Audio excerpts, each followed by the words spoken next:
আসসালামু আলাইকুম। আমুদরিয়া নিউজে আপনাদের স্বাগত। আপনাদের সঙ্গে রয়েছি আমি এরশাদ মিয়া। নমস্কার, আমি ঋতু। শুরু করছি আজকের সারাদিনের বাছাই করা কিছু খবর। দেশের যে আইন রয়েছে সেটা মেনেই অপরাধীকে শাস্তি দিতে হবে। কেউ অভিযুক্ত হলে বা অপরাধী সাব্যস্ত হলেই তার ঘরদোর বা তার আত্মীয় স্বজনের ঘরবাড়ি বুলডোজার দিয়ে ভেঙে দেওয়ার মানে দেশের আইনকে উপেক্ষা করা। একথা বলেছেন উত্তরপ্রদেশের প্রাক্তন মুখ্যমন্ত্রী ও বহুজন সমাজ পার্টির দলনেত্রী মায়াবতী। মঙ্গলবার তিনি সুপ্রিম কোর্টের সোমবারের রায়কে সামনে রেখে একথা উল্লেখ করে বিজেপির কঠোর সমালোচনা করেন। কারণ বিজেপি শাসিত উত্তরপ্রদেশ সরকার অভিযুক্ত ও অপরাধী কয়েকজনের ঘরদোর বুলডোজার দিয়ে ভেঙে দিয়েছে, যা নিয়ে সুপ্রিম কোর্টে মামলা হয়। সুপ্রিম কোর্ট জানিয়ে দিয়েছে, অভিযুক্ত কিংবা দোষী কারো বাড়ি এভাবে ভেঙে দেওয়া যায় না, তাকে সাজা দেওয়া যায়। আর্থিক দুর্নীতির মামলায় সন্দীপ ঘোষকে ৮ দিনের সিবিআই হেফাজত। আলিপুরের বিশেষ সিবিআই আদালত মঙ্গলবার এই নির্দেশ দেয়। এদিন দুপুরে নিজাম প্যালেসের সিবিআই দপ্তর থেকে বার করে আলিপুরের বিশেষ সিবিআই আদালতে নিয়ে যাওয়া হয় সন্দীপ ঘোষকে। কোর্টে তোলার সময় সন্দীপ ঘোষকে ঘিরে ধিক্কার, চোর সন্দীপ স্লোগান দেওয়া হয় আদালত চত্বরে। আরজিকর হাসপাতালের প্রাক্তন অধ্যক্ষ সন্দীপ ঘোষকে সোমবার রাতেই গ্রেফতার করা হয়েছিল। মুম্বাইয়ের লোকাল ট্রেনে সফর করার সময় এক মুসলিম প্রবীণকে মারধর করা হয়। এর জেরে গ্রেপ্তার করা ৩ জনকে প্রথম দিনেই জামিনে ছেড়ে দেওয়া হয়েছে।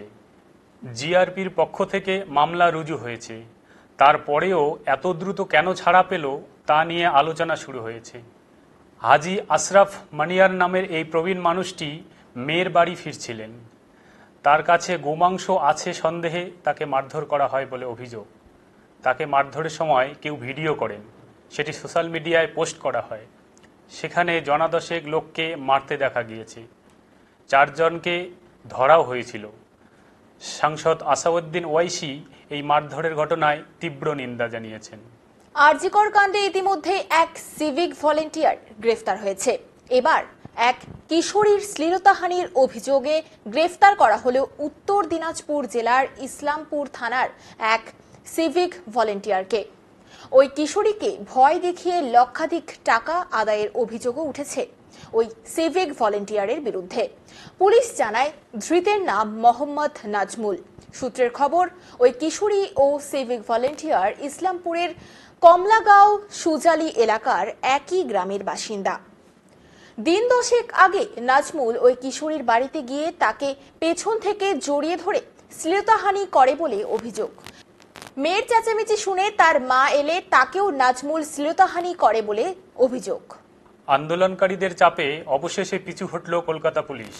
লালবাজারের অদূরে গতকাল রাতভর অবস্থান বিক্ষোভের পর চিকিৎসকদের দাবি মেনে সরানো হয় লোহার ব্যারিকেড।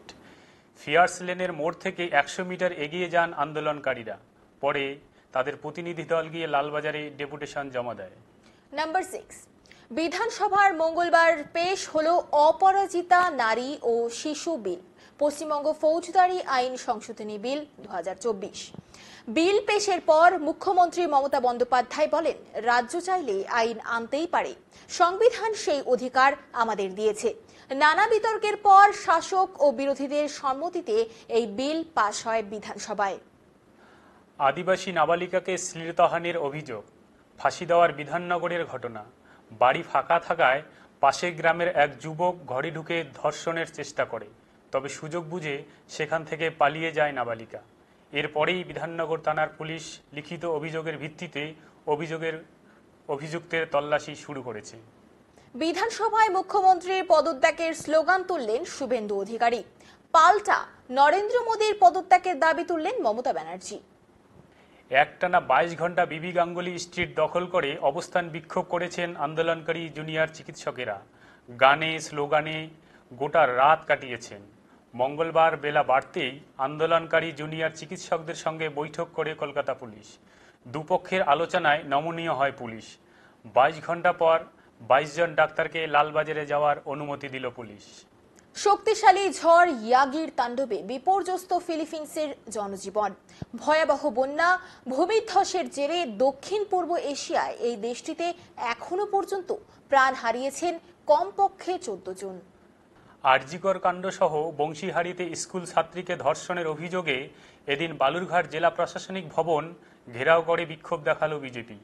মঙ্গলবার বিক্ষোভ কর্মসূচির নেতৃত্ব দিলেন কেন্দ্রীয় প্রতিমন্ত্রী তথা রাজ্য বিজেপির সভাপতি সুকান্ত মজুমদার। অলিম্পিকে হতাশার পর প্যারা অলিম্পিকে সেই হতাশা কাটল। ব্যাডমিন্টনে মোট 3টে পদক এলো ভারতের ঝুলিতে। একই দিনে নীতিশের পর নিত্যা সুভাষ পদক জিতলেন। সুভাষ আগেই রূপো পাকা করেছিলেন, নিত্যা ব্রোঞ্জ জিতলেন। এবারে আসছি আবহাওয়ার খবরে। বুধবার উত্তরবঙ্গের প্রায় সব জেলাতেই বজ্রবিদ্যুৎ সহ বৃষ্টিপাতের পূর্বাভাস রয়েছে। দার্জিলিং, জলপাইগুড়ি, কালিম্পং, আলিপুরদুয়ার, কুচবিহার, উত্তর দিনাজপুর, দক্ষিণ দিনাজপুর এবং মালদায় রয়েছে হলুদ সতর্কতা। বৃহস্পতিবার দার্জিলিংয়ের 1টি বা 2টি জায়গায় ভারী বৃষ্টি হতে পারে, তার জেরে জারি হয়েছে হলুদ সতর্কতা। বাকি জেলাগুলিতে হালকা থেকে মাঝারি বর্ষণ হতে পারে। আজ এই পর্যন্তই। পরবর্তীতে ফিরবো অন্য খবর নিয়ে। ধন্যবাদ। শুভরাত্রি।